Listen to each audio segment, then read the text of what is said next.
Hello YouTube. Today I will be tell you about most easy photo editing software, and its minimum requirements is very low.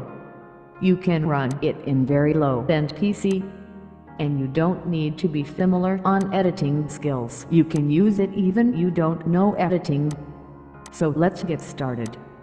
First we have Photoscape and the Photoscape X Pro. These two editing software, it's free and open source. You can use it even if you're not connected to internet. And most important thing, it has friendly user interface. Photoscape, if you open it first time you will see like this interface.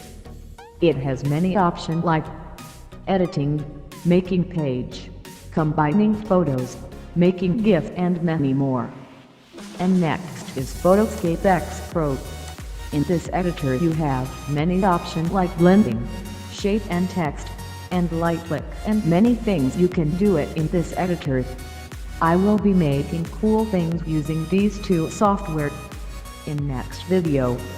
So subscribe and like this video. Thank you for watching.